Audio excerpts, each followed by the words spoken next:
संत ज्ञानेश्वर माऊलींच्या पाठीवर भाजलेले मांडे। तर गोष्ट अशी की दिवाळीचे दिवस होते। सर्वांच्या घरी गोडाधोडाचे जेवण बनले होते।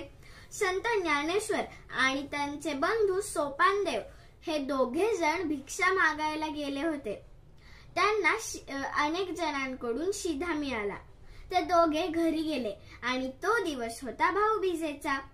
घरी गेल्यानंतर तो शिधा पाहून निवृत्तीनाथांनी मुक्ताईला विचारले, का ग मुक्ताई, या शिधेपासून मांडे बनतील ना, बनवशील ना तू माझ्यासाठी? मग मुक्ताई म्हणाली, हो नक्कीच बनवील।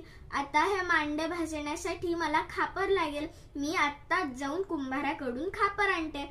मग मुक्ताई कुंभाराकडे खापर आणायला गेली। ती संन्यासांची मुलं होती म्हणून त्यांना कोणीही खापर दिलं नाही। मग तसंच मुक्ताई रडत रडत घरी गेली। ज्ञानेश्वरांनी तिला विचारले, का ग मुक्ताई, का रडतेस? मुक्ताईने घडलेला तो सर्व प्रसंग ज्ञानेश्वरांना सांगितला। ज्ञानेश्वर महाराज म्हणाले, एवढंच ना, जा तू मांडे भाजण्याची तयारी कर बरं।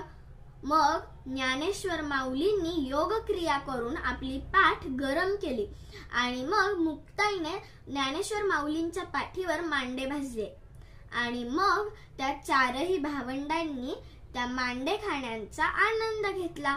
आणि हा घडलेला सारा प्रकार तिकडे विसोबा खेचर यांनी बघितला होता। मग या चारही भावंडांची अशी लीला बघून ते या चारही भावंडांना शरण गेले। आणि असे हे आपले संत ज्ञानेश्वर महाराज। बोला ज्ञानेश्वर महाराज की जय।